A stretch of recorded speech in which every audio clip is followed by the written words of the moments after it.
Hoje, nós vamos tratarmos do capítulo 12, dos versos 1 e versos 2. Depois, nós trataremos da subsequência do capítulo todo. Mas hoje vamos ficar apenas com os versos 1 e versos 2, que, segundo São Paulo, ele relatou da seguinte forma, queridos. Versos 1: Irmãos, exorto-vos pelas misericórdias de Deus, que apresenteis os vossos corpos em sacrifício vivo, santo e agradável a Deus, que é o vosso culto racional. E não vos adapteis às formas deste mundo, mas transformai-vos pela renovação de vossa mente, para que comproveis qual é a vontade de Deus, o que é bom, o que lhe agrada e o perfeito. Justo e eterno Deus, Pai de toda a eternidade, nós sabemos que a tua mente é infinita, Senhor, e que tua bondade ela dura para sempre, e que as tuas misericórdias, Senhor, elas são dispensadas de geração a geração. E nós somos gratos porque essas misericórdias, através do teu ser, ela também nos alcançou, Pai. Não porque nós merecíamos, porque somos pecadores, somos pessoas que não somos contentes com a tua lei, ó Deus. Como pecadores que somos desprovidos, Senhor, da tua graça. Mas o Senhor, pela infinita misericórdia, nos alcançou. Não porque nós queremos, porque nós te compreendemos, Senhor, mas porque a tua infinitude do teu santo poder nos alcançou, Senhor, transformando homens e mulheres, mudando a nossa mentalidade raquítica, Senhor, que nós tínhamos diante de ti. Vivíamos com sombra em nossos olhos, não contemplando a beleza da tua doutrina e da tua perfeita soberania, Senhor. Mas o Senhor quebrou todos os grilhões, nos concedendo, Pai, esta grande e rica oportunidade de cultuar o Senhor, como é um privilégio para os teus eleitos. Abre, Pai, o entendimento daqueles que não entendem o que é o culto ainda, Senhor, para que eles possam compreender o culto e ouvir a tua palavra. E nós te pedimos e te agradecemos nesse instante, Senhor, por causa dessa palavra, Senhor, que nós vamos falar e ouvir, porque ela procede de ti, Pai. Eu te peço, Pai, essa bênção especial, em nome do nosso Senhor e Salvador Jesus Cristo. Amém, Senhor. Santos, sentindo boa parte dos irmãos, né? Mais de 50% dos irmãos que estou vendo que não estão aqui presentes, uma boa parte. Irmãos, nós estamos dando continuidade à Epístola de São Paulo. Falamos das partes introdutórias, para vocês entenderem que a epístola ela é um tratado teológico de Deus, através do apóstolo Paulo. Mostramos no capítulo 1 e no capítulo 2, e introdução do capítulo 3, que a raça humana ela está totalmente fora do esquadrilho que Deus fez. Aí Paulo e a teologia reformada chamam isso de depravação total. Os homens estão entregues ao seu bem e prazer. E essa disposição mental que os homens têm, aí a teologia chama que eles estão depravados diante de Deus. Eles são alheios à verdade de Deus, eles odeiam a Deus por natureza. Pode ter certeza disso. Capítulo 4, capítulo 5, Paulo trata da questão da justificação pela fé. Ele usa Abraão ali para mostrar que isso é uma verdade, que Deus justifica pecadores, irmãos. A justiça de Deus não é compatível, podemos dizer, com a mentalidade humana, no sentido de que os homens não compreendem a justiça de Deus. Então a justiça de Deus ela é superior, as dos homens são falhas, então não tem como comparar as duas juntas, porque a de Deus é a verdade e a do homem é a inverdade do Evangelho. O homem é contra o Evangelho. A mulher, quando pare a criança, para que vocês entendam, a mentalidade humana dizia que as criancinhas, os bebês são inocentes. Deus já vê o bebê como um pecador. Deus já assiste o bebê como um transgressor das leis. ela não praticou nenhum bem, ela não praticou nenhum mal, mas não é por isso que a Escritura chama o bebê de pecador. Mas Paulo diz em Romanos capítulo 12, por entrar o pecado no mundo, todos passaram a serem pecadores. Então, a própria Escritura, a narrativa bíblica, mostra que o homem em si, ele já é um pecador diante de Deus. O capítulo 6 mostra que isso é uma verdade, que o pecado não é uma coisa leve, como a teologia tem pregado aí fora. O pecado não é uma coisa vazia, como alguns têm pensado aí fora. Pelo contrário, irmãos, o pecado é uma carga poderosíssima, que destrói mentes e corpos. Então, Paulo mostra no capítulo 6 que isso é uma verdade. E no capítulo 7 e 8, Paulo mostra como Deus chama pecadores. Paulo ali mostra os dois contrastes entre os que servem a Deus e os que não servem a Deus. Quando chega o capítulo 9, Paulo mostra como Deus chamou esses pecadores. Ele vai mostrar, pela sua convicção doutrinal, que o homem é chamado pela eleição de Deus, ou pela predestinação de Deus. Os homens são chamados, são arrastados do seu estado de ignorância para servir ao Deus vivo. E no capítulo 10 e capítulo 11, Paulo vai fazer aquele contraste entre judeus e gentios do outro lado. Ele vai fazer isso daí. Paulo coloca os judeus no seu lugar. Aí Paulo mostra que no capítulo 11, o mistério que estava oculto para a humanidade foi revelado. Uma coisa que ninguém sabia o que estava por vir. Aí Paulo disse, vou eu mostrar aos gentios o que é que Deus tinha preparado. Aí ele mostra que a salvação foi aberta também para os gentios, e nós somos gentios de natureza. Gentio é todo aquele que não nasceu em Israel. Então a salvação é tanto para judeus quanto para gentios. Não existem duas igrejas, irmãos, como é ensinado aí fora também, que Deus, o povo de Israel é um povo de Deus, e que a igreja também é um povo de Deus. Não existe duas igrejas. Existe uma só igreja, composta de judeus e gentios. Esta é a formulação que Paulo faz no capítulo 11. Ele vai usar aquela metáfora da videira, que ela é rica na seiva, ela é poderosíssima para dar frutos. Ele disse, eu quebro galhos e enxerto um galho de uma oliveira brava, ou seja, uma oliveira não produtiva dentro dessa oliveira, e ela vai dar fruto, que somos nós os gentios. Então Paulo começa a construir sua teia de argumentações, dizendo que tanto judeus como gentios devem estar dentro da igreja, santos. Agora, quando chega o capítulo 12, que é o de hoje, ele não quer falar particularmente de judeus e nem de gentios, ele quer falar sobre a ética, que é uma palavra que nós usamos muito falando sobre ortopraxia dentro da igreja.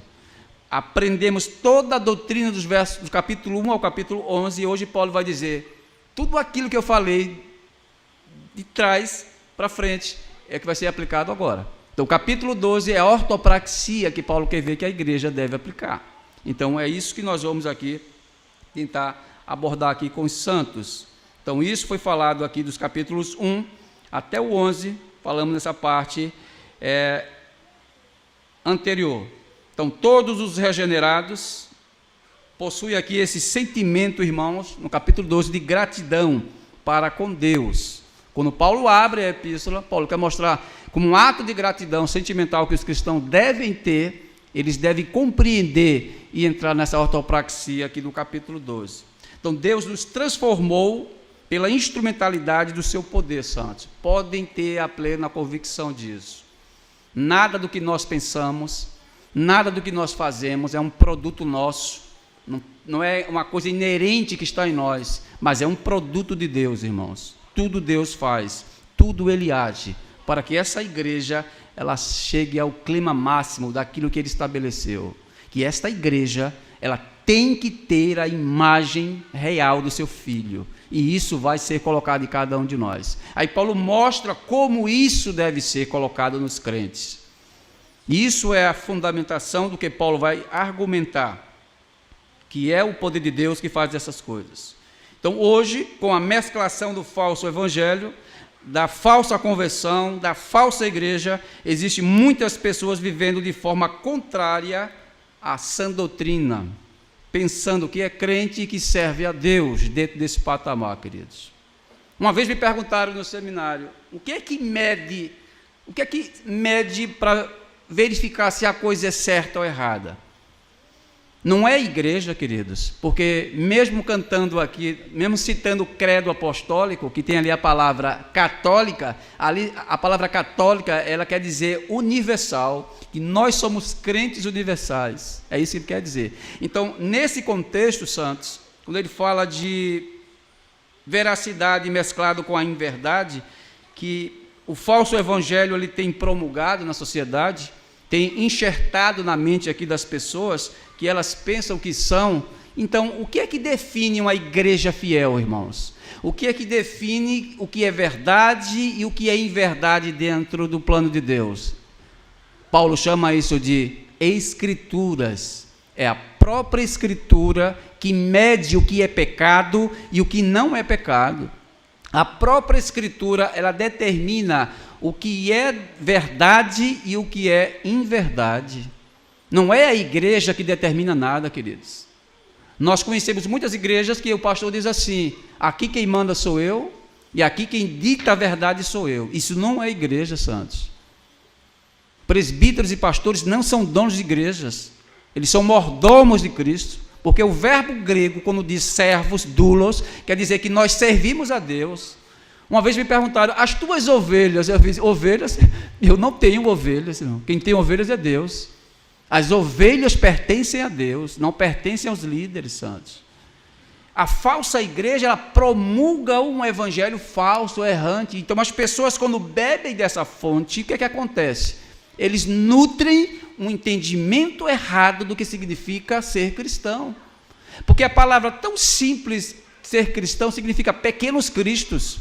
Nós somos pequenos cristos diante de Deus, mas o que define isso não é o pregador, que define isso não é a própria igreja, mas é o próprio Cristo através das Escrituras. Então hoje eu vou tentar mostrar a todos, pela mente do apóstolo Paulo, quais são os resultados provocados pelo novo nascimento. Quais são os resultados provocados por uma mente que ela absorveu toda a doutrina de Deus. Tem que ser praticado. Uma vez me perguntaram também, você conhece quem é salvo? Aí eu disse, na maior simplicidade, sim, eu conheço quem é salvo. Aí disse, você é muito, assim, orgulhoso. Isso não se trata de orgulho, santos. Se trata... Sabe por que eu dou essas respostas? Porque na minha casa ainda tem Bíblia. Temos Bíblias. A Escritura, ela fala com linguajar aberto e não é fechado. Na mesma fonte, irmãos, não se pode sair dois tipos de água. Não se pode sair dois tipos de águas. Água doce e água salgada não sai da mesma fonte, santos. Uma fonte doce, é impossível que ela bote para fora, ela jorre água salgada. Da mesma forma a outra, não pode. O crente, por natureza, ele vai praticar as coisas do Espírito de Deus, porque é uma coisa natural dele, ele nasceu de novo. Mas o ímpio, que está no meio da igreja, ele não consegue permanecer nas boas obras, porque ele não foi chamado para isso, santos. Então, a Bíblia mostra, Paulo quer mostrar aqui no capítulo 12, que isto é uma verdade. Agora, a mensagem, quando ela é propagada para os romanos, aí nós temos que medir da seguinte forma. Os romanos viviam no meio da idolatria, no meio do paganismo. A verdade do paganismo eram os deuses pagãos, a idolatria, os falsos ensinos, a corrupção, a imoralidade. Então, Paulo quer mostrar que, mesmo eles estavam dentro desses patamares, eles agora teve que ser arrancados para outro patamar, que é para fazer a justiça de Deus. E é inadmissível que um crente viva debaixo da corrupção, irmãos, tanto moral quanto doutrinal. É impossível que ele viva, santos. E Paulo quer mostrar que isso aqui é uma verdade, quando ele expõe esse capítulo 12, que ele é totalmente ortoprático, meu irmão. Ele vai ensinar aqui a vida cristã na prática, porque até o capítulo 11, ele está ensinando doutrina. Aí quando chega no 12, ele vai dizer, agora vocês vão me mostrar como deve ser aplicado na vida de vocês essas doutrinas, que é o capítulo 12. Então, doutrina, ela é casada com a ética cristã. Doutrina não se separa de ética, irmãos. Não há divórcios entre doutrinas e ética. Um homem que é baseadamente em doutrinas, ele vive na ética de Deus. Um homem que é ético é porque ele já conheceu a doutrina. Então, sucessivamente, ele responderá aos apelos que o apóstolo Paulo, ele fará aqui no capítulo 12. Então, Paulo abre o capítulo 12 desta forma: suplico-vos, pois, irmãos, pelas misericórdias de Deus, que apresenteis os vossos corpos em sacrifício vivo, santo e agradável a Deus, que é o vosso culto racional. Observem aqui que o apóstolo está picotando o texto, o capítulo, e ele mostra aqui vários pontos interessantes que nós precisamos entender. Talvez quando nós lemos as Escrituras, passamos por cima desses pontos, mas que são pontos interessantes para que nós possamos compreender o que é que Paulo está dizendo.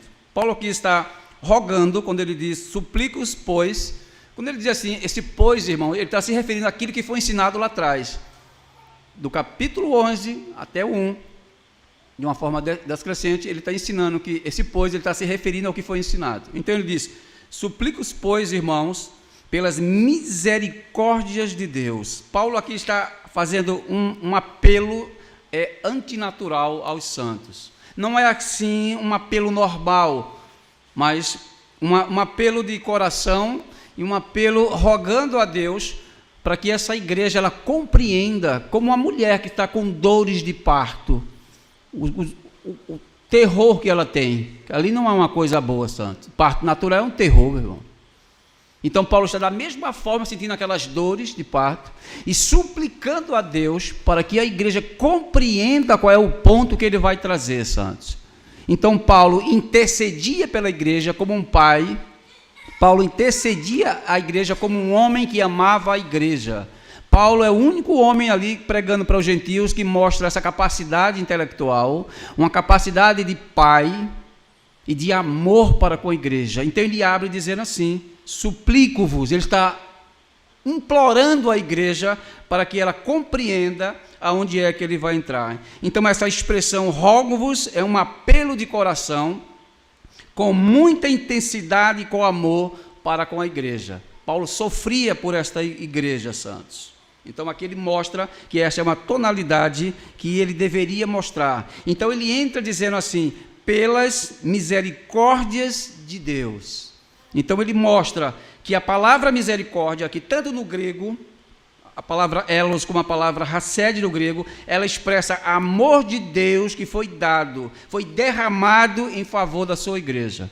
Misericórdia, irmãos, ela não pode ser dada com uma pessoa que é justa, porque misericórdia vem da palavra miserável, ela é dada para os miseráveis, que somos nós.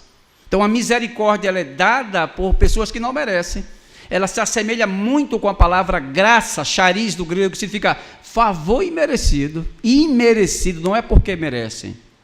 Então a misericórdia de Deus, ela foi derramada por pessoas miseráveis como nós, que nós estávamos encontrados em estado de miséria diante dele. Então a misericórdia de Deus, ela nos alcança. Essa misericórdia, ela traz muitas coisas que nós não podemos compreender com a nossa mente finita. Então esta é uma expressão paulina para mostrar que Deus nos salvou pela sua misericórdia e não pela justiça dele, santos. Por que Deus, para salvar pecadores, ele não poderia usar a justiça? Porque a palavra justiça e palavra misericórdia, elas andam juntas. Deus, quando salva a igreja, ele não salva pela justiça. Porque se Deus fosse salvar pecadores usando a justiça dele, o que deveria acontecer, irmãos? Ele teria que matar todas as pessoas. Porque o salário do pecado ainda é a morte, santos. Aí o que é que Deus faz para salvar pecadores? Ele usa a misericórdia. Porque se Deus não usasse de misericórdia, nós nunca seríamos salvos. Porque o que nos salva é a misericórdia de Deus que ele teve para conosco. Então, e ele continua aqui dizer, de apresentardes os vossos corpos em sacrifício vivo, santo e agradável a Deus. Então Deus usa a sua misericórdia e nos transporta para esse patamar, dizendo assim, que vocês devem apresentar os vossos corpos como reconhecedores da misericórdia de Deus, que estes corpos devem estar num patamar de vivo, santo e agradável a Deus. Essas palavras foram perdidas do século 21, principalmente a palavra santo. Essas palavras hoje não têm mais significado na sua tonalidade quando elas foram escritas. Elas perderam o seu vácuo. Paulo usa aqui uma linguagem tipicamente, amados, da antiga aliança. Quando ele descreve isso, ele está olhando para o Antigo Testamento. Paulo está olhando para aquilo que aconteceu no Antigo Testamento, com respeito aos sacrifícios de animais. O que é o culto, irmãos? A igreja de hoje não aprendeu o que é culto. E quando a igreja não aprendeu o que é culto, os bancos vão estar vazios, as pessoas desprezam o culto, elas não entendem o que é culto. Aí Paulo disse, eu vou falar de uma forma cultica, vou falar com o pensamento do Antigo Testamento para ver se vocês compreendem. E ele começou a dizer, apresenteis os vossos corpos em sacrifício vivo, santo e agradável a Deus, que é o vosso culto da razão, ou culto racional, como tem algumas linguagens aí. Então ele começa a colocar dessa forma. Então Paulo usa aqui essa linguagem tipicamente tirada do Antigo Testamento, com respeito a esses sacrifícios de animais, onde os participantes traziam seus sacrifícios para apresentar a Deus, irmãos. Lembrem-se daquilo que eu tinha falado anteriormente aqui, o porquê que Paulo sabia que o entendimento desse apelo fosse compreendido de forma contrária. Quando Paulo disse no início, rogo-vos, ele está dizendo simplesmente que vocês têm que compreender o porquê que eu estou falando dessas coisas. Então, quando ele coloca aqui que o apelo fosse compreendido de forma contrária, o que isso iria causar na igreja, santo? Quando a igreja entende a mensagem de forma deturpada, contrária, ela pratica coisas contrárias. Então, Paulo ele está mostrando aqui o que significa isto na prática, irmãos. Paulo disse que apresentem os vossos corpos. Os nossos corpos não pertencem a nós mesmos. Os nossos corpos pertencem a Deus. Num casamento, o corpo do homem não é dele, pertence à esposa. O corpo da esposa não pertence a ela, pertence ao marido. Todo o corpo dela pertence ao marido. E todo o corpo dele pertence à esposa. Essa metáfora, quando ela é usada para Cristo, é a mesma coisa. Os nossos corpos não pertencem a nós, mas pertencem ao Senhor. No meio hoje evangélico, os crentes de hoje têm um pensamento e a crença de que vão buscar algo no culto ao Senhor, ao invés de levar a Deus. Pergunta a falsa igreja assim, o que é que vocês vão fazer no culto hoje? Eles vão dizer assim, eu vou buscar da parte de Deus. Eu vim buscar da parte de Deus. Eu vim buscar uma bênção da parte de Deus. Você não vem buscar nada. Você não compreendeu a coisa. É isso que Paulo está tentando dizer aqui. Vocês têm que apresentar a Deus, não é buscar de Deus. Vocês têm que levar. O crente não quer levar, o crente quer buscar. O culto é a entrega do servo para Deus. O que é que o crente do Antigo Testamento ele fazia? Ele levava o cordeiro sem mancha e sem defeitos, e levava para o sumo sacerdote. O culto está sendo oferecido, eu vou levar. Hoje o culto é da mesma forma, mas só que nós não levamos animais para ser sacrificados. Nós somos a oferta. Os nossos corpos devem ser entregues ao Senhor no culto. É por isso que muitos crentes não entendem o que é o culto. Quando eles entenderem o que é culto na prática, aí não falta mais culto. Eles entendem a essência de que o culto é um oferecimento. E quando esse oferecimento não é feito, irmãos, eles estão em pecado diante de Deus. Os judeus, com toda a sua agressividade contra o Evangelho, mesmo assim eles compreendem isso na prática. Judeus não faltava culto. Judeus entendiam perfeitamente o que era culto. Hoje, a igreja que se diz melhor do que o judaísmo, falta um culto por qualquer coisa. Porque quando Paulo expressa que os corpos estão em espírito de sacrifício vivo, porque Deus não aceita pacto com mortos, Deus aceita pacto com vivos. E nós, os nossos corpos sendo vivos, porque passamos pela instrumentalidade do novo nascimento, nascemos de novo, então esses corpos têm que ser oferecidos diariamente a Deus, como uma obra viva, santa diante de Deus. Então, culto, irmãos, não é que eu vou buscar da parte de Deus, acabem com isso. Deletem esse pensamento de um culto, que isso não tem nada a ver de buscar, é oferecer a Deus. Nós oferecemos do menor ao maior, que é o culto a Deus. E eu vejo muitas pessoas hoje, dia de culto de domingo, que ficam nas portas das igrejas, irmão. O culto, a liturgia acontecendo dentro do templo, e o pessoal fica fora batendo papo. Não entendeu nada do que é culto, rapaz. Nada dessas pessoas entendem o que é culto. O afastamento bilateral é gigantesco quando se fala de culto, liturgia. Não entende o que é o culto de fato. O culto é uma expressão de louvor do servo, quando ele compreende a obra vicária que Deus fez por ele. Aí, como um ato de agradecimento, o que é que ele faz, irmãos? Ele pratica culto a Deus. Culto como ato diário e culto como liturgia, que nós estamos fazendo aqui, santos, que é a reunião do povo de Deus. Então, Paulo quer mostrar que isso é uma verdade para os romanos que viviam dentro do paganismo. Vocês têm que apresentar os vossos corpos como sacrifício vivo, santo e agradável a Deus, que é o vosso culto racional. Então, esta é a perspectiva que Paulo queria mostrar. Os servos verdadeiros não vão buscar nada, mas eles vão oferecer a Deus. Então, o oferecimento aqui é nesse aspecto. Então, não devemos fazer isso como a maior parte fazem hoje, mas sim, somos a própria oferta de Deus. O meu corpo tem que estar impecável para Deus, santos. Em que sentido? Se vocês observam a liturgia, tem uma parte da liturgia que diz confissão de pecados. Tudo é programado, irmãos, porque no culto é um reflexo daquilo que acontecia no Antigo Testamento. O que acontecia no Antigo Testamento? O sumo sacerdote, quando ele entrava no templo, lá tinha objetos como a pia para se lavar. O sacerdote se lavava, não somente a parte externa, mas a parte interna tinha que ser lavada, a consciência pecaminosa. Ele não poderia entrar no templo em pecados, porque se ele entrasse no culto em pecados, o sumo sacerdote, ele era fulminado pela glória de Deus. E os pecadores que iam oferecer o culto, todos eles da mesma natureza, faziam confissões de pecados. Eu não poderia levar a minha oferta um cordeiro com defeito. Por quê?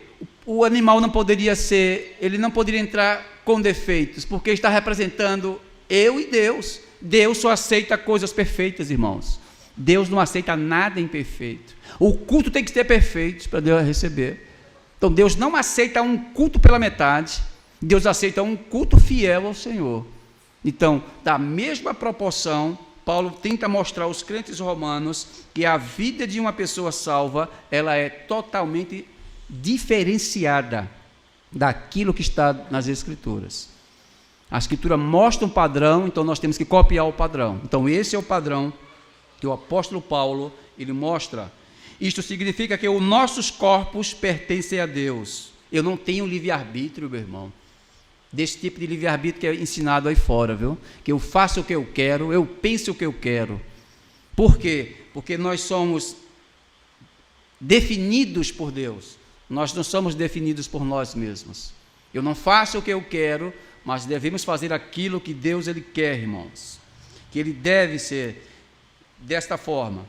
Então, não podemos faltar cultos, pois sermos nós a oferta pacífica de Deus. Esses sacrifícios não podem ser entregues de qualquer forma.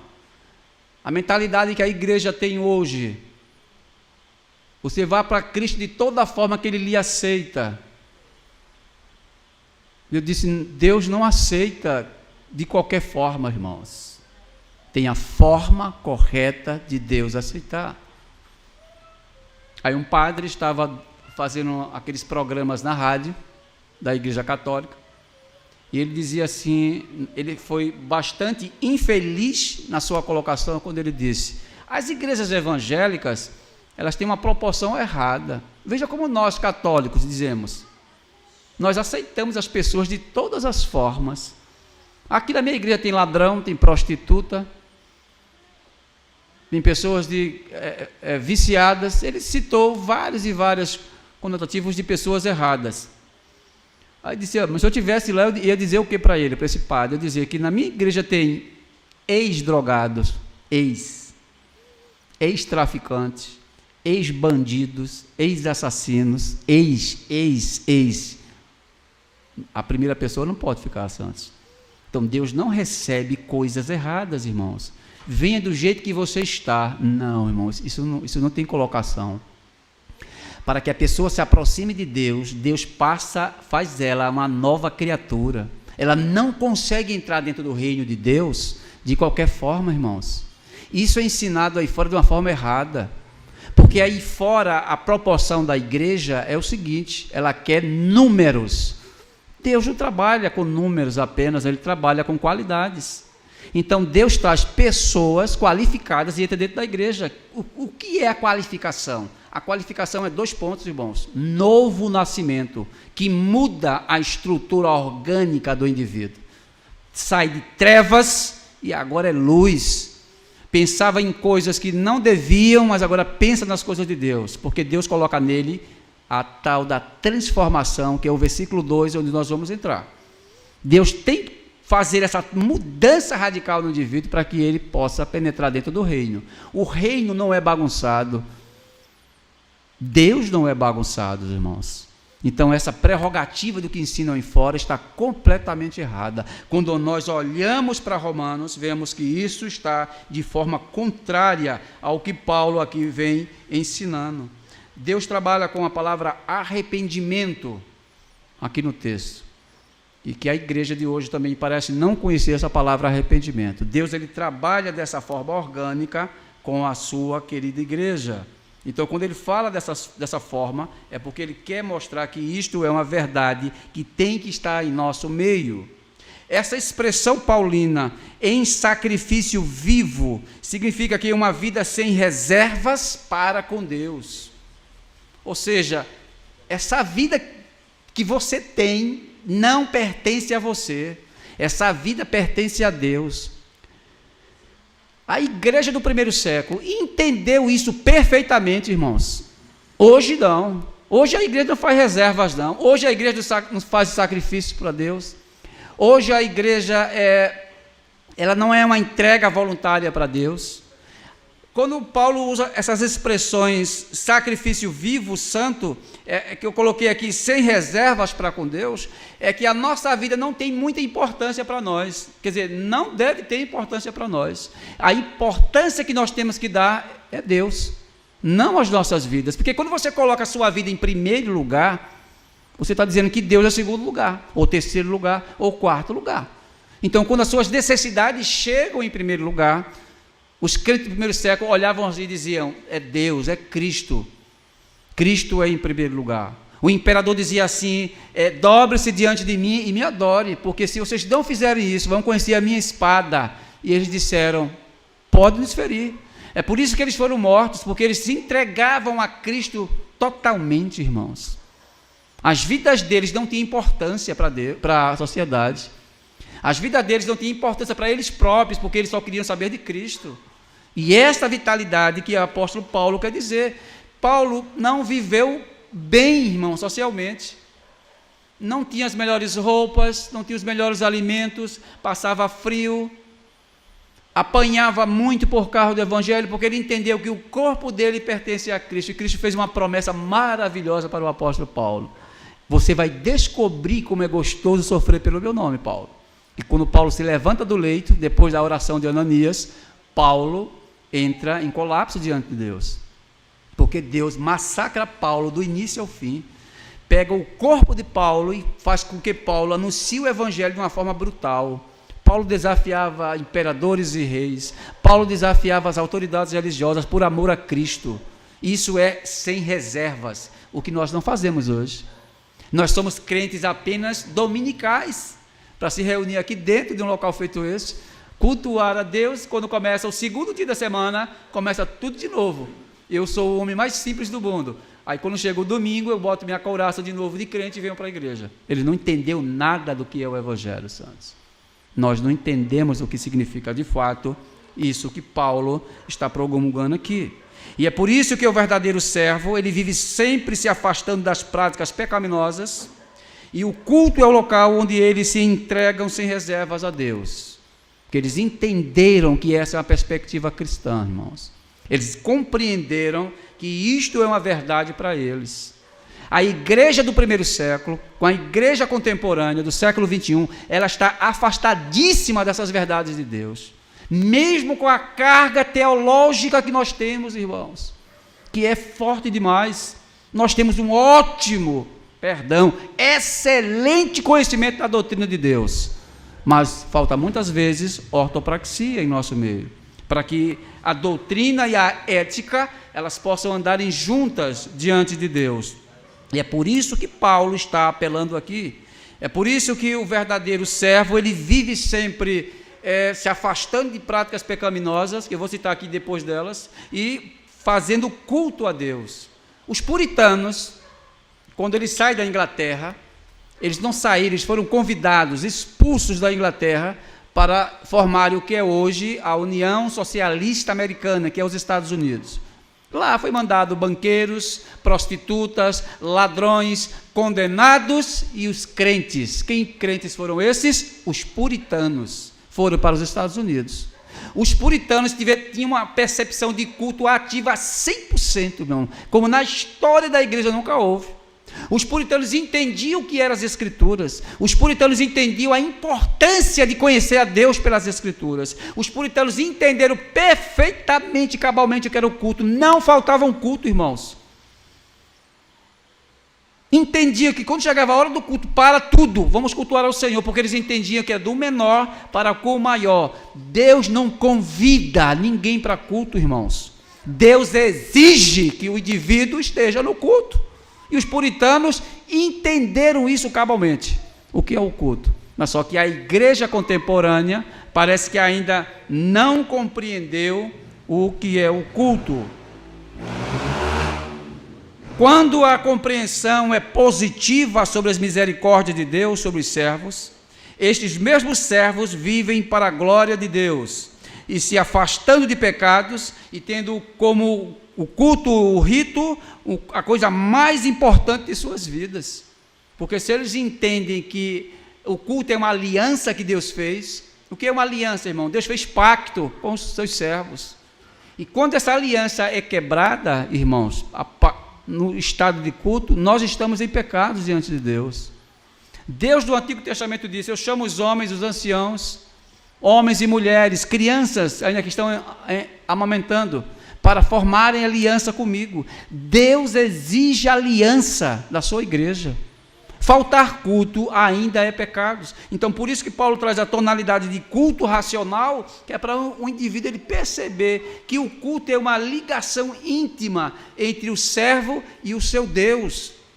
Isto é o que Paulo está tentando mostrar aqui, como esse tal de culto racional. Então, ele mostra que essa perspectiva cultica é uma realidade. Então, se afastando de pecados e tendo culto como o rito mais importante. E por isso que o crente não falta o culto. Aí Paulo usa o verbo dizendo assim, que é o vosso culto racional. A razão, as pessoas acham que é um culto intelectual. Não se trata disso, irmãos. Culto racional, aqui a palavra grega para racional, ela é tirada da palavra, do conceito aportuguesada, lógica. A palavra grega, ela quer dizer que é um culto lógico, é um culto onde a razão ela está entendendo o que está acontecendo. Não é uma coisa de louco, de frenesi, onde as pessoas ficam histéricas, ficam pulando, não entende o que está sendo falado, é um barulho horrível. Eu fui para uma igreja arminiana, não foi dia de culto, foi um trabalho de doutrina, eu fui convidado para trazer um ensino, e quando eu estava no banco, um barulho terrível no meio da igreja. Quando o dirigente me chamou para dar o estudo, eu disse, posso dar uma palavra para a igreja? Ele disse, pode. Eu disse, pessoal, um professor quando vai dar aula, tu acha que ele tem condições de dar uma aula num barulho terrível desse? Entenderam na hora, ficaram todos calados. Irmãos, quando estamos em culto é reverência. Quando estamos numa catequese, que é o ensino, tem que haver silêncio, rapaz. Como é que a pessoa vai conseguir expressar um ensino num barulho desse? A razão, ela entende dessa forma. Não é que um culto ele seja dessa forma agitado, mas é um culto racional, é quando o crente também ele compreende a doutrina correta e aplica, irmãos, na prática. Então a palavra grega aqui, quando Paulo usa a palavra racional, é lógica. A lógica tem que funcionar, santos. Essa é a expressão que ele usa aqui. Significa na prática um processo mental de certo conhecimento que nós adquirimos com aquilo que foi ensinado nos capítulos anteriores. O que Paulo está dizendo aqui, santos?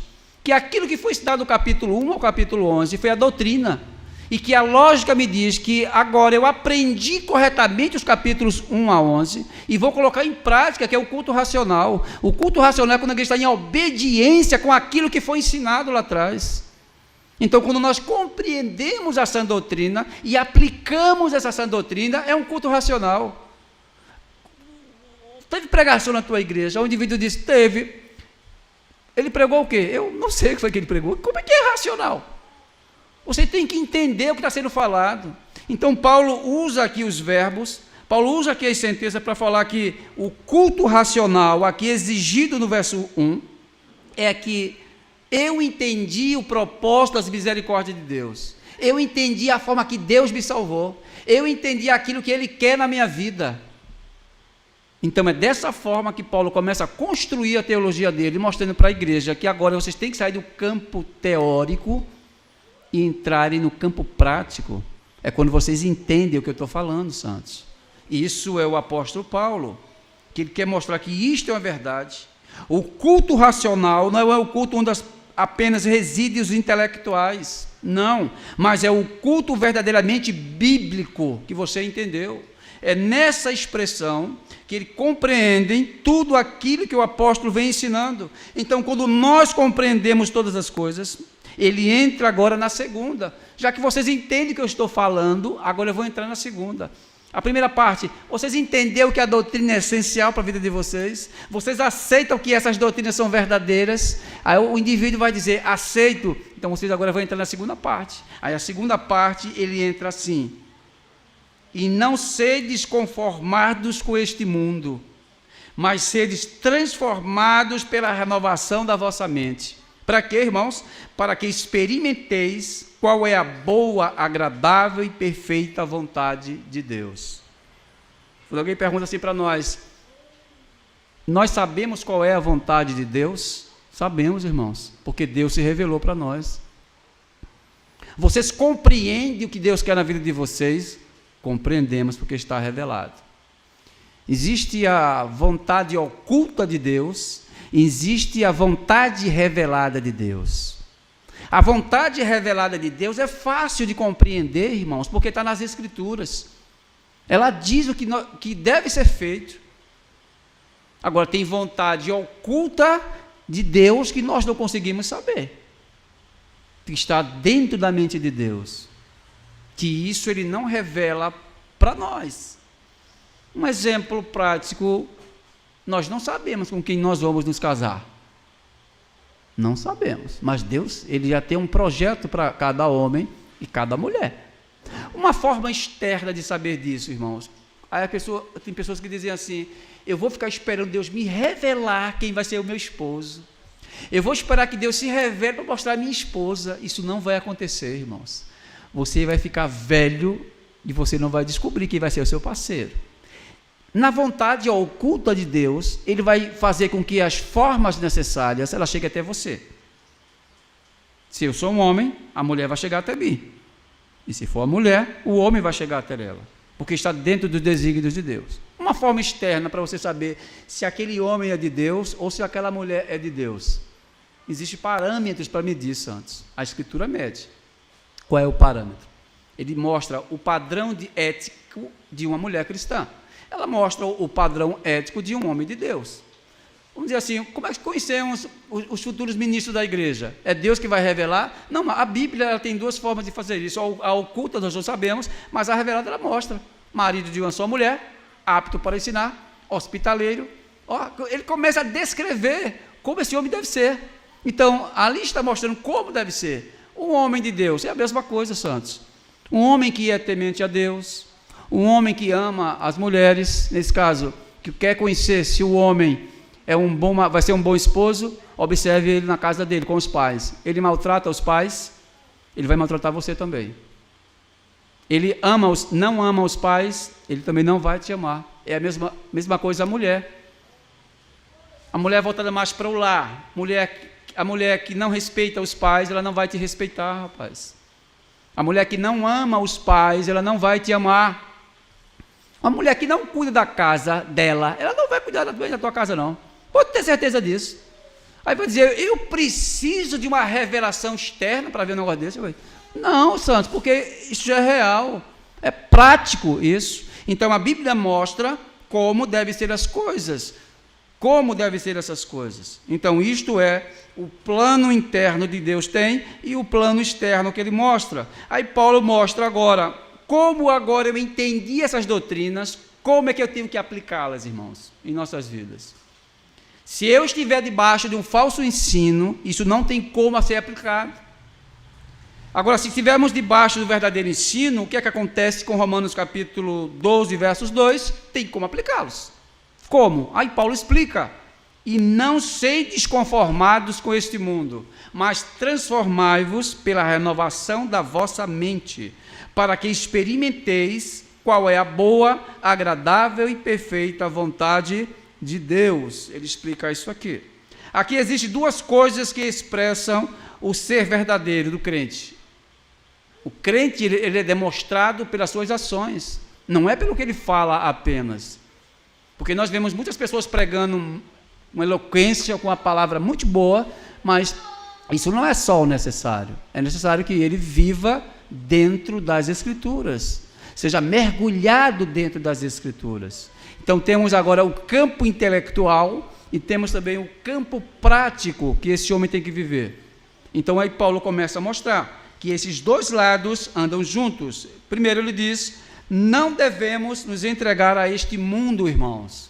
A palavra cosmon, aqui, que é grega, tem 3 tipos de mundo que ele está falando, o Paulo fala. Oikomene, aion, mas ele está falando aqui mundo, sistema. O sistema é que Paulo está falando aqui, que nós não devemos nos entregar a esse sistema pecaminoso que o mundo oferece. Mas tem crentes que parece que não dá muita atenção para isso. O que significa não se conformar com este mundo. Então aqui esta palavra significa entrar no esquema. A palavra grega é essa. Quando eu entro no esquema do sistema, eu estou me corrompendo. Aí Paulo disse, não entrem nesse sistema. Esse sistema, esta forma, não pertence a vocês. É como eu calço 42, 43. O meu pé não cabe 42. E o pé também não vai ficar confortável quando eu uso 44. Uma forma forçada. Então, existe uma forma para cada coisa. A forma do que o crente foi feita é inadmissível que ele seja colocado de outra forma. Não pode, queridos, porque não cabe. É desproporcional a coisa. Então, Paulo usa essa palavra aqui para dizer que quando um crente ele entra no esquema, ou quando o homem do mundo está no esquema do mundo. Então, isso é o que Paulo quer dizer, conformados com este mundo. É o esquema que nós entramos no mundo. Então, a forma do cristão ela é totalmente oposta do mundo. É impossível que um verdadeiro crente viva debaixo de uma forma miserável dessa. Conhecemos muitos crentes que vivem em pecados deliberados. Então, as pessoas subjugam e dizem assim, ele não é crente, mas veja como é que ele vive de uma forma miserável dessa. Irmãos, o verdadeiro crente, ele não permanece numa prática dessa. Ele não tem como viver num ambiente desfavorável que ele não foi chamado. Houve uma mudança radical com ele. A escritura aqui, irmãos, ela é denominada de regra fidei. O que essa palavra latina quer dizer? Regra de fé.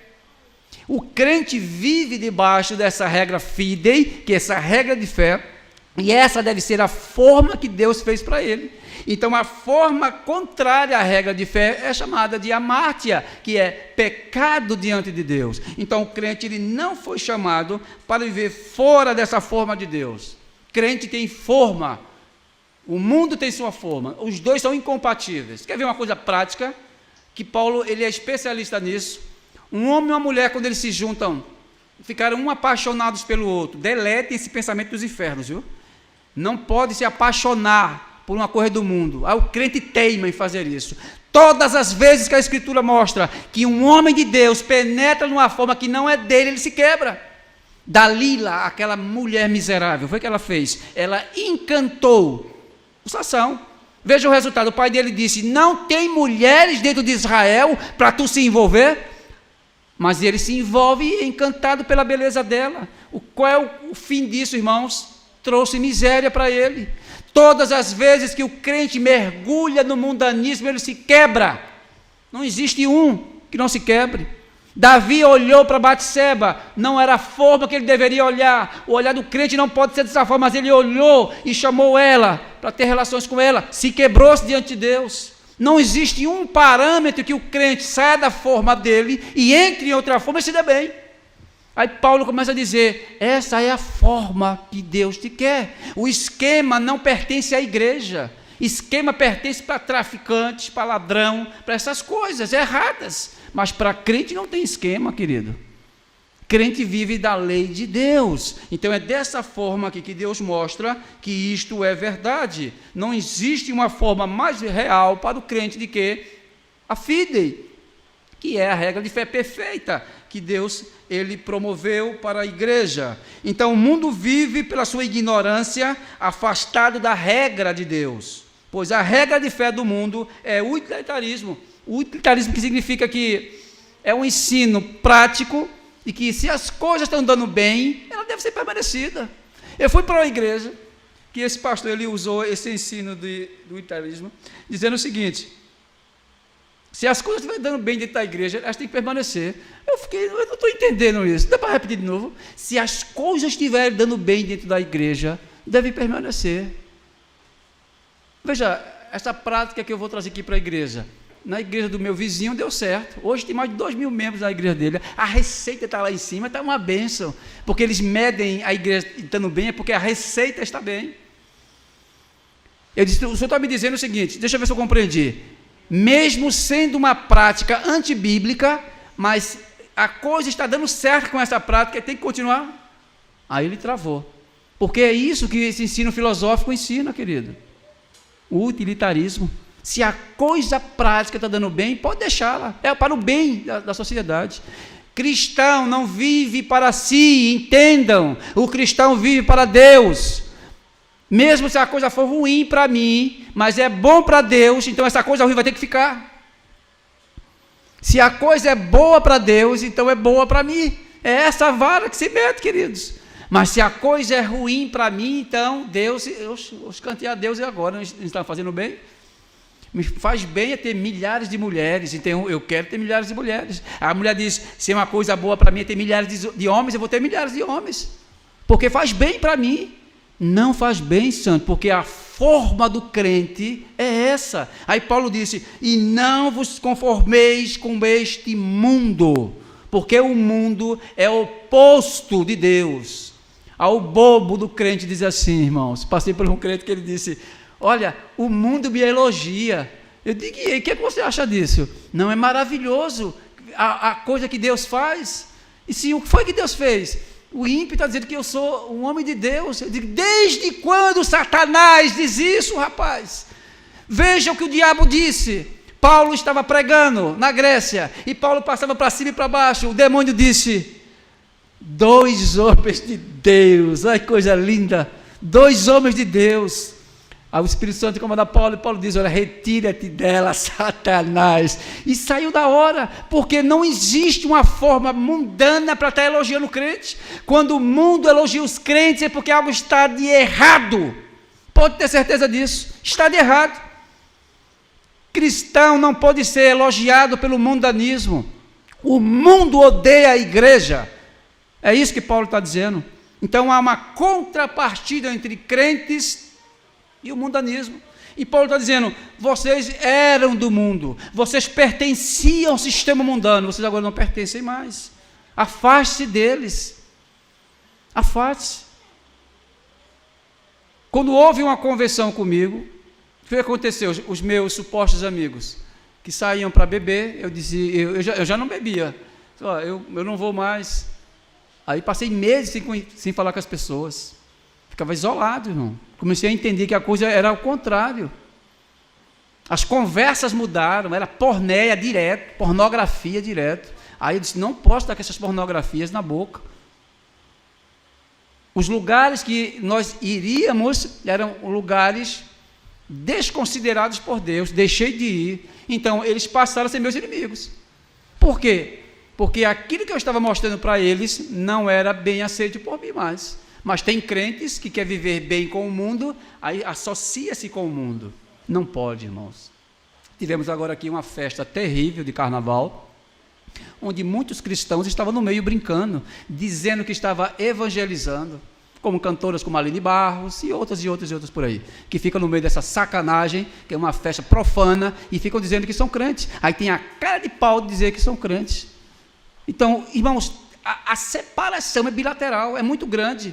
Eu não posso servir a dois senhores, porque se eu servir a Deus, eu vou aborrecer o diabo, e se eu servir ao diabo, eu vou aborrecer a Deus. É prático, irmãos. Aí Paulo disse, não se conforme com esse sistema, vocês estão mortos para o mundo.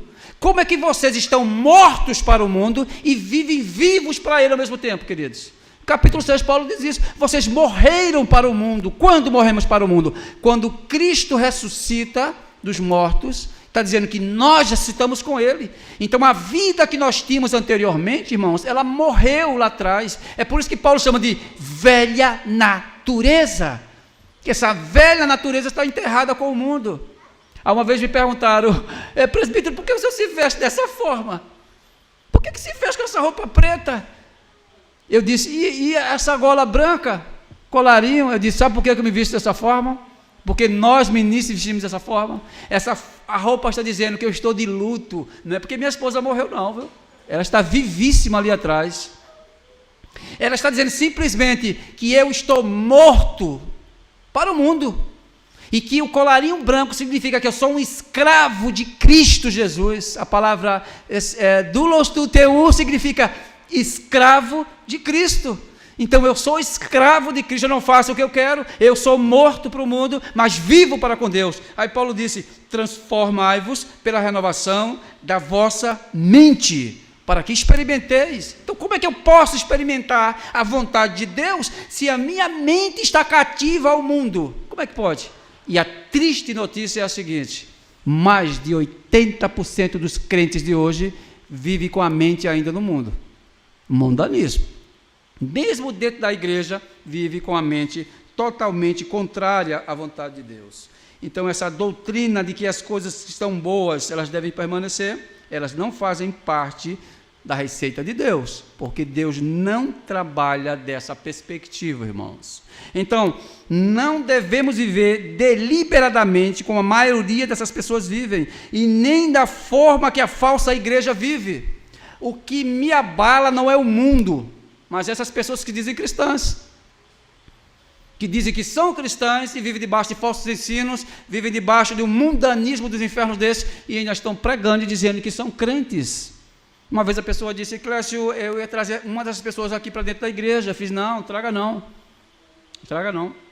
Mas não é melhor ela aqui dentro, rapaz, porque ela está ouvindo a verdade, ela está ouvindo o evangelho. Eu fiz, não vai adiantar, queridos. A mente dela está lá fora. A mente dela não está dentro de Deus. A mente dela não está com a Escritura. A mente dela não repousa em Deus. Então não vai adiantar ela estar dentro de um ambiente favorável, mas ela está morta em pecados. Entende como o apóstolo Paulo ensina? Estando vós mortos, veja como é que ele usa a palavra necros, mortos, vocês estão mortos. Mortos não falam, mortos não escutam, mortos não veem, mortos não conseguem apalpar, porque estão mortos. Eles têm que passarem pela instrumentalidade do novo nascimento, porque se não passam pela instrumentalidade do novo nascimento, eles não conseguem entender Deus. Deus não se faz conhecido para mortos, irmãos. Deus só fala com vivos espiritualmente. Quando Paulo escreve em 1 Coríntios 14, ele vai dizer isso, que essa é uma diferença, nos versículos 14 e 15. Ele vai dizer que o homem não compreende o evangelho, porque espiritualmente ele está morto. Então como é que ele vai aceitar o evangelho se ele está morto, rapaz? Quando Deus o salvar, irmãos. Aí se cumpre o que Jesus disse, em João 8:32. E conhecereis a verdade, e ela vos libertará, santos. Não é você conhecer o texto bíblico, não é você conhecer a teologia, não é disso, santos. É quando Deus abrir o teu intelecto, que Ele vai dar nova vida, e você compreende a beleza do Evangelho, como Ele quer que você conheça. Não como eu quero que eu conheça, mas como Ele quer, a verdade vai ser conhecida. Então esta é uma verdade, que a falsa igreja ela vive debaixo de um falso evangelho. E agora Paulo diz, mas sedes transformados pela renovação. A palavra metanoia no grego, irmãos, quando ela é tirada desse contexto, foi falada no grego koiné, ela fala que é uma transformação radical. Biologicamente, quando você pega a largata, ela entra no casulo e fica ali, eu não sei quantos meses ou dias. Eu sei que ela deixa de ser largata e se transforma em quê? Em borboletas. Olha que várias borboletas aqui, ó, passaram pela transformação. Isso chamamos de transformação radical. O que é uma transformação radical? É uma mudança de mente e corpo, é mudado. O corpo muda, o corpo não aceita mais certas coisas. E a mente ela é mudada pela transformação que Deus faz, que chamamos de metanoia, é a mudança mental que nós temos. Se a tua mente muda, o teu corpo muda, irmãos. É por isso que Deus muda a mente do indivíduo. Deus tem que mudar a tua mente, porque se Deus não consegue mudar a tua mente, tu continuarás sendo ignorante como era antes, tu continuarás nas práticas pecaminosas do mundo, tu continuarás sendo escravo do sistema do mundo, porque a tua mente não consegue entender isso. O homem dizia no passado, para ser macho de verdade, eu tenho que ter 3 mulheres. Olha que conceito. Quanto mais mulheres, mais macho eu sou. Macho não chora, Jesus chora. Vê que contraposição. Jesus chega lá em João, começa a chorar. Poxa, o homem chora, o Deus chorou aqui, quanto mais eu. Você vê que esse conceito que o homem tem, querido, do mundo é perverso, tem nada a ver com Deus, é totalmente oposto. Aí Paulo disse, tem que haver transformação, é o resultado da transformação radical, que Deus faz nos crentes que Ele escolhe, que chamamos essa transformação radical pela mente da metamorfose. Então Deus começa a mudar a mentalidade do crente, Deus começa a tirar as heresias da mente dele. É difícil, viu, irmão? Muito difícil esse processo. Para Deus, não. Fomos construídos teologicamente em cima de uma base errada. Vivíamos pensando errado, olhamos errado, andando e respirando errado, irmãos. Aí quando Deus diz assim, ó, vou mudar a tua mente. Aí fica dizendo, mas rapaz, tudo isso que eu aprendi estava errado. Tudo isso que você aprendeu estava errado. E o Espírito Santo começa a mover a tua mente, dizendo assim, é verdade. Tu acreditava que tu era salvo por tu mesmo, né? Mas não é por você, sou eu que salvo. Então ele começa a desconstruir a teologia que nós tínhamos em nossa mente.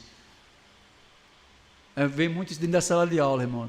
Quando chega algum aluno que é arminiano, ele sofre nos primeiros impactos, porque ele não conhece a soberania de Deus, ele não conhece o caráter de Deus, ele não conhece o ser de Deus. O que é que acontece quando o indivíduo não conhece o ser de Deus?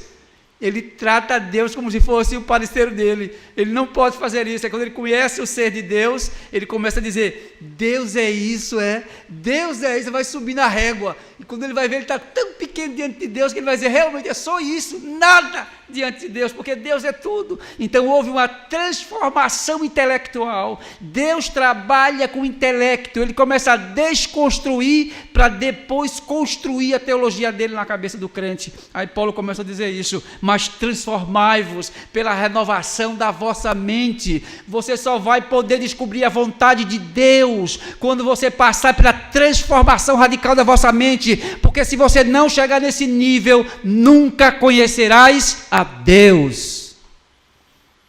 Essa é a perspectiva paulina que ele ensina nas Escrituras. Essa é a teologia que Paulo começa a mostrar. Nós fomos passando pela metamorfose, pela instrumentalidade do Espírito Santo de Deus. Essa é uma especialidade do Espírito Santo, fazer mudanças, irmãos. Estado de mortificação para o estado de vivificação. Saímos do estágio de ignorância para o estágio de conhecimento de Deus, irmão. O estágio é gigantesco, uma esfera para a outra. As lacunas são gigantescas, de uma para a outra.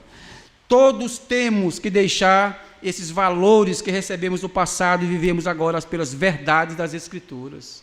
E muitas das vezes a Escritura bate em nós sem misericórdia, porque nós queremos fazer as nossas vontades e a Escritura mostra outra realidade que nós devemos fazer. Como ela se manifesta em nós, essas verdades, irmãos, como ela aparece para nós. Paulo diz, pela renovação da vossa mente. Isso aqui chamamos de conversão. Não confundam novo nascimento com conversão. Os dois atos de Deus são diferenciados. Tudo bem, quando vocês pegarem teologias aí, livros de teologia sistemática, muitos teólogos do passado, muitas das vezes eles falavam de conversão e falavam de novo nascimento com a mesma perspectiva. Era intencional quando eles faziam isso, mas nós temos que fazer a separação dos dois. O novo nascimento se dá no início da fé cristã, santos. É o primeiro ato que Deus faz, externo em nós, é o novo nascimento. Deus quebra a tua impotência que você tem. Você não tem vida espiritual, você tem vida biológica. Por quê? Porque o pulso, o coração bate, a mente consegue compreender algumas coisas, a visão está ativa. Isso biologicamente é verdade, mas não é dessa vida que Deus está falando. Paulo está falando de outra vida que tem dentro de nós, que chamamos de vida espiritual, que ninguém tem se Deus não der. Aí a pessoa, quando não entende o que é isso, ela diz assim, tem alguém nessa noite aqui para Jesus? Ele não entendeu nada do que significa novo nascimento, porque não está no poder da pregação, santo isso. Não está no poder da retórica do pregador, está em Deus. Aí ele fica chamando pessoas para aceitarem a Cristo. Ou seja, ele está chamando mortos para receber vida. Mas só que isso não pode acontecer dessa forma, santos. Porque isso é uma ação inerente de Deus. É Deus que escolhe dar vida. É Deus que escolhe ressuscitar pessoas. Não é a igreja. O que é o papel da igreja? Acolher os vivos espiritualmente e ensiná-los. É isso que faz a igreja. Então aqui ele mostra que o novo nascimento é necessário. Aí quando Deus dá o novo nascimento a ele, aí agora Deus vai dar a ele a maior parte. Vou colocar nele a mente do meu filho, neles, para que eles me entendam, porque se eu não fizer isso, eles não vão me aceitarem como eu sou. Aí a Escritura é dada aos crentes. Paulo, quando escreve a Tito, irmãos, no capítulo 1, Paulo fala uma coisa bastante interessante. Paulo, apóstolo de Jesus Cristo, para promover a fé que é dos eleitos de Deus e o pleno conhecimento da verdade. E essa verdade é dada para os eleitos. É por isso que as outras pessoas do mundo não conseguem entender a verdade do Evangelho. Por quê, irmãos? Porque ela está oculta na mente de Deus e Ele dá a quem Ele quer. Então, quando essas verdades é dada, o indivíduo cai por terra, porque foi desconstruído aquele pensamento que ele tinha sobre Deus, e Deus mostra-se a ele de uma forma esplêndida, dizendo, esse sou eu para você, santos, esse sou eu, o próprio Deus. Jesus estava discutindo com os apóstolos, e dizendo assim, quem diz os homens que eu sou? Veja, irmãos, os discípulos já estavam no estágio um pouco avançado com Jesus, Mas mesmo assim, eles não conseguiram definir quem era Jesus ainda. E eles disseram: tu és um grande mestre, tu és profeta. Aí Deus que está nos céus pega Pedro e diz assim: olha, Pedro, diz a ele o que ele precisa ouvir. Aí Pedro diz: tu és o Cristo, tu és o Messias. Veja a revelação. Jesus chega e diz assim para ele: não foi a carne que te revelou, Pedro, ou seja, esse entendimento não veio da tua própria mente, mas foi o meu Pai que estás nos céus que te mostrou essas coisas. Se Deus não abrir a tua mente, tu continuarás sendo ignorante para sempre. Se Deus não te der o conhecimento básico para conhecer Ele, você não conhecerá a Deus. Então a primeira perspectiva que Deus faz é renovar a mente, irmãos. Então anteriormente nós pensávamos como homens e mulheres naturais. Nós éramos naturais, pensávamos com as perspectivas naturais da vida. Pensávamos assim. Isso é normal, pensar como um homem natural. Um exemplo: pai de família, tem a mulher e tem o homem. O homem é voltado mais para o trabalho, com essas coisas. A mulher é mais segura. Em que sentido? A mulher quer segurança, a mulher quer uma casa, a mulher quer um salário no final do mês, a mulher quer um plano de saúde, porque ela quer garantir essas coisas, é natural. Mas essa não é uma perspectiva bíblica, irmãos, é isso que eu quero dizer para vocês. Isso não é perspectiva bíblica de um crente estar aperreado com as coisas, com o salário no final do mês, com pagar minhas contas, com um plano de saúde, com a casa que eu vou morar. Aí Jesus chama e mostra essas verdades. Está vendo os lírios do campo?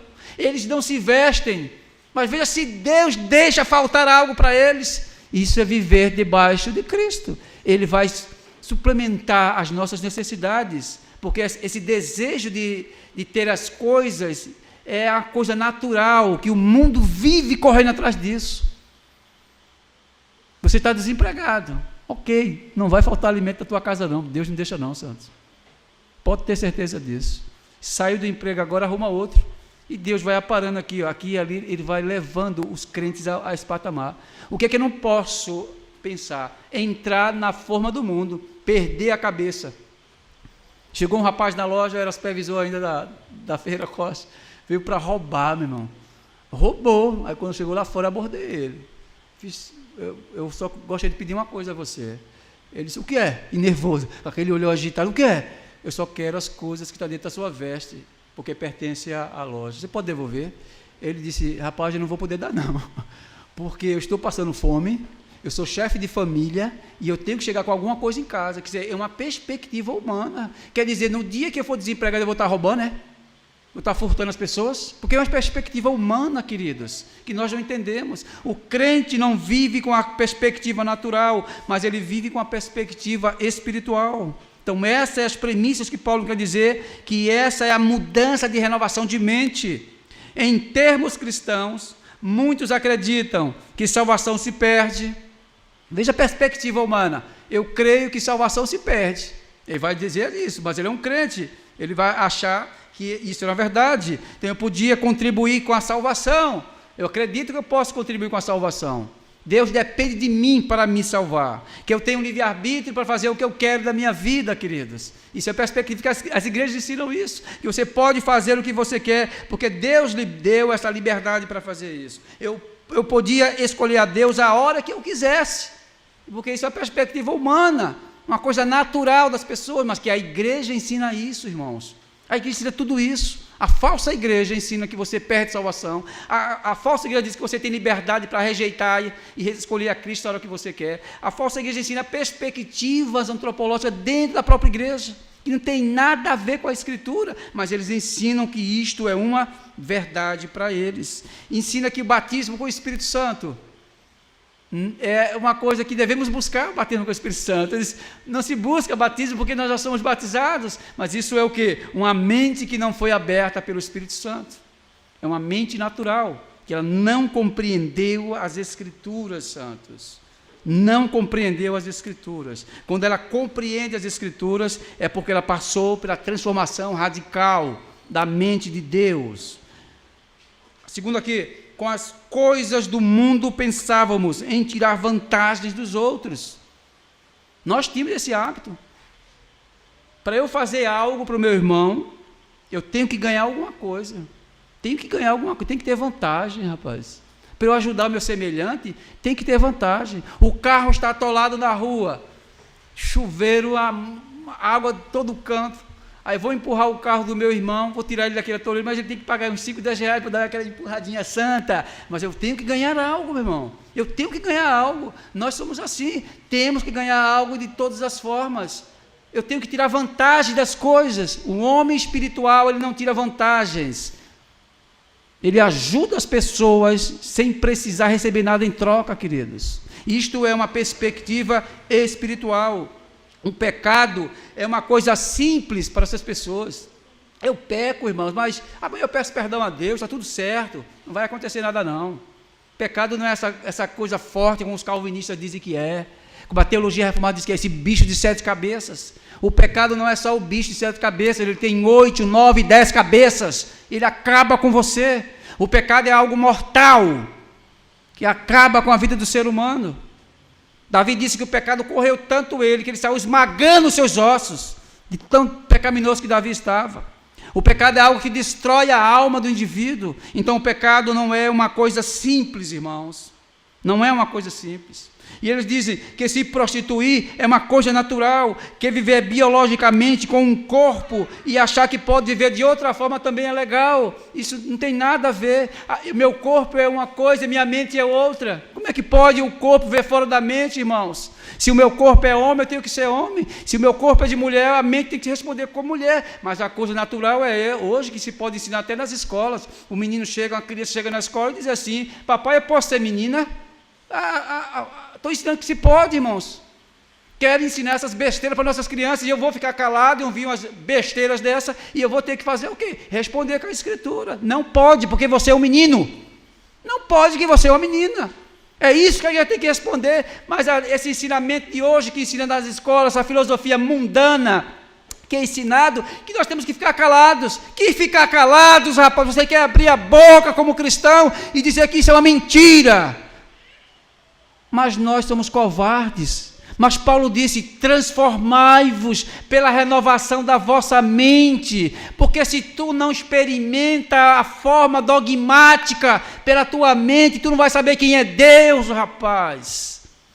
Aí o cristão vive debaixo de falso ensino na igreja, perdendo o tempo dele na igreja, perdendo o tempo dele que podia estar no mundo, aproveitando e gozando com o mundo tem de melhor, porque eu estou no mundo de toda forma, dentro de 4 paredes, debaixo de um falso evangelho, e vivendo no mundo também de uma forma desagradante de Deus. É a mesma coisa, queridos. Mas o que Paulo está tratando aqui é de assuntos espirituais, não é de assuntos naturais. Transformai-vos pela renovação da vossa mente, ou seja, você tem que beber da verdadeira doutrina, você tem que infundir em sua mente o que eu quero com você. E o que é que eu quero? Está nas Escrituras.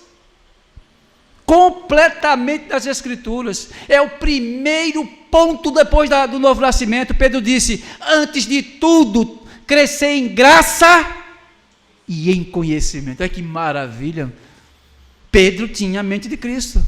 Cresce em graça e em conhecimento. Enquanto salas de aula vivem vazias, seminários vazios, é porque as pessoas não entenderam o que é isso. Não entenderam o que é isso, santos. Não entenderam. Quando pessoas não gostam de estudar as Escrituras, pessoas não gostam de doutrinas, pessoas não gostam de fazer exposições, não gostam de meditar, não gostam de estudar, é porque eles não compreenderam essas coisas. Não compreenderam. Quando a ficha caiu, meu irmão, eu disse: meu Deus do céu, perdi muito tempo afastado de Cristo, ouvindo heresias. Eu vou ter que me dedicar a partir de agora, deliberadamente, ao ensino da Escritura, radicalmente, meu irmão. Aí não parei mais. E é isso que tem que ser feito, irmãos. Estudar as Escrituras como se fosse a última coisa da sua vida. Ame as Escrituras. O credo judaico diz: ame as Escrituras acima de todas as coisas. Ame as Escrituras. Amar as Escrituras significa amar o próprio Deus.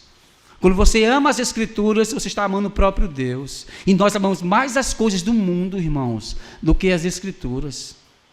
É uma vergonha. Uma vergonha para nós. Então Paulo começa a mostrar aqui que essa transformação é algo que vem de Deus para nós, e temos que agradecer a Ele por aquilo que Ele fez. Então essa renovação mental é o que Paulo está falando aqui. E se uma pessoa que se diz cristã vive conformado com as práticas errôneas, perversas e contradizentes a Deus, Paulo chama de anátema. Paulo diz que a igreja da Galácia estava se comportando de forma errônea. As pessoas já estavam começando a infiltrar o falso evangelho dentro da igreja, e a igreja não respondia, irmãos. A igreja de Corinto estava vivendo na mesma perspectiva. Tinha um casal que estava tendo relações fora do padrão. Fora do padrão. Aí quando Cloé escreve para Paulo, aí Paulo diz: olha, tire esse miserável do meio da igreja. Tira ele do meio da igreja. Vocês estão sonolentos e vendo o erro e fica calado.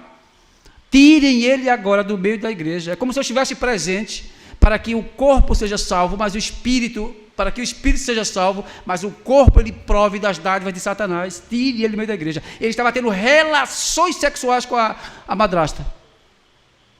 2 cebosos, imundos, diante de Deus. Aí Paulo disse dar a sentença para ele: não se conforme com o erro, mas vá e bata. Aí quando Paulo escreve em Gálatas, ele diz: porém, ainda que alguém, nós ou um anjo do céu, que vos pregue um evangelho, além do que vos pregamos, seja anátema. A palavra anátema significa amaldiçoado, é você. Porque você vive debaixo de um falso ensino, de uma falsa diretriz. Saia desses ensinos errados. A igreja não foi chamada para estar debaixo de um falso evangelho, irmãos. Podridão.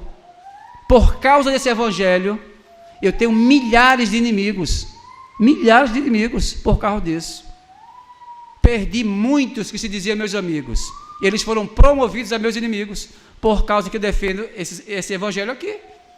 Que Cristo faz isso, que isso é promulgação de Cristo. Deus odeia o mundo, Deus não quer papo com falso ensino. Quem estiver debaixo de um falso ensino está em pecado. Quem estiver debaixo de uma falsa igreja está em condenação. Eu tento tirar isso da mente deles. Ao fazer isso, eu sou inimigo deles.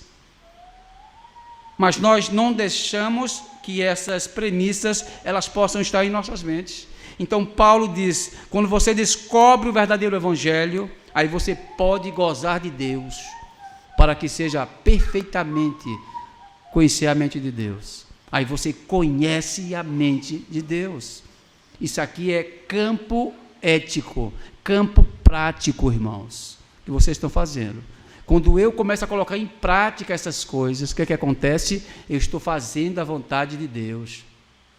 E quando o mundo diz, faça isso, você faz, não faço, meu irmão, não faço. É impossível nós podemos estar servindo a Deus e ao mundo ao mesmo tempo, porque Deus não se agrada disso, irmãos. Então, o que é que Paulo fecha aqui o ciclo do versículos 1 e 2? Ele encoraja a igreja, que somos nós, do século 21, a aborrecer o mundo, queridos.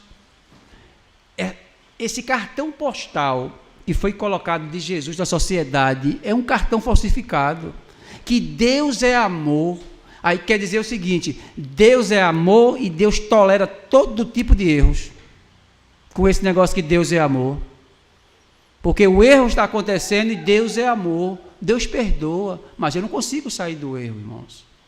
Esse cartão postal de Jesus está errado. Jesus disse o contrário, irmãos. Jesus disse: eu não vim trazer paz, mas eu vim trazer isso aqui, ó, a espada. Ela vai dividir os lares. Se vocês me amam, ela vai destruir o lar de vocês. Como assim? É pai contra filho, filho contra pai, nora contra sogra. É isso que minha espada veio fazer. Os que me servem vão aborrecer os outros. Cada um tome a sua cruz e siga-me. A cruz significa que é Cristo que está em mim. A cruz significa problemas que eu vou trazer para mim, queridos. Problemas. Porque o mundo odeia quem usa cruz. A cruz de Cristo. Odeia a cruz. A falsa igreja odeia a cruz, porque ela não entende o que é cruz, irmãos. A cruz significa o simbolismo do cristianismo. Quando Cristo diz que vai haver divisões, de crentes e não crentes, é por causa disso, que a igreja ela vai aborrecer o mundo por minha causa. O mundo vai odiar vocês, não é por causa de vocês, não, é por minha causa, que eles me odeiam, e por resultado que eles me odeiam, eles vão odiar vocês. Aí vocês tomam aqui essa lição, ó, odeie o mundo, meu irmão, odeie o mundo. Quando eu digo odeio o mundo, não é as pessoas em si, mas é o sistema que essas pessoas vivem, santos. O sistema pecaminoso que elas vivem. O que é o encorajamento aqui do texto, irmãos, que eu fecho aqui para vocês, é que nós possamos fazer uma alta reflexão sobre esses 2 versículos. Eles nos mostram de uma forma prática o que devemos fazer, santos. Ele forma que eu não posso estar conformado com a coisa errada, mesmo se essa coisa vai me fazer mal. Não interessa, ela pode fazer mal.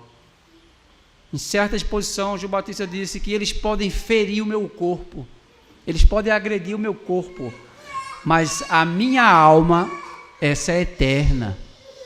A igreja, irmãos, não se preocupe com os vossos corpos, em questão de embelezamento, em questão de estética, em questão de que alguém vai machucar o seu corpo, porque isso é natural do crente. O que não é natural é você não aceitar essas verdades. Então Paulo quer mostrar aqui, e ele fecha aqui de vez dizendo, pratiquem estas coisas que a Escritura manda, porque quando vocês praticam essas verdades, Deus está em vocês. Quando vocês não praticam essas verdades, Deus não está em vocês, irmãos. Essas verdades só estão nos escolhidos de Deus, que eles olham para Deus, olham para as Escrituras e amam as Escrituras, como se fosse a última coisa que eles tivessem que fazer. Então este versículo 2, versos 1 e versos 2, mostram o caráter de um verdadeiro crente, prático, não somente doutrinal, santos, é prático, irmãos. Pratiquem aquilo que as Escrituras dizem, porque fazendo assim, conhecerás a vontade perfeita de Deus. É isso que o texto está dizendo. A transformação é para isso, para que vocês experimentem a vontade soberana de Deus em vossas vidas. Perdi o emprego agora há pouco, irmãos. Estava nem aí, ó. Nem aí eu estava. Nem aí. Eu estava nem aí.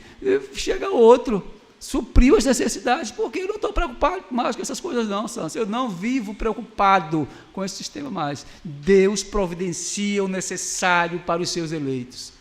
Isto é fato.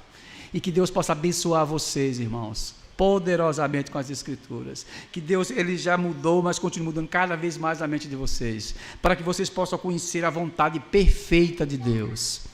Justo e eterno Deus, Pai de nosso Senhor e Salvador Jesus Cristo, abençoa todos os teus santos que aqui estão, Senhor, e aqueles que não conseguiram chegar aqui também, Pai, por algum motivo eles não vieram, abençoa eles também, Senhor. E que tua igreja aqui em Prazeres, ela possa estar cada vez mais forte, ó Pai, teologicamente e na prática também, Senhor. Abençoa, ó Pai, todas as nossas propostas que estejam dentro de Ti e da Tua vontade, Senhor. Eu te peço e te agradeço, tudo isso em nome do nosso Senhor e Salvador Jesus Cristo, aquele que vive e que reina para sempre. Amém, Senhor.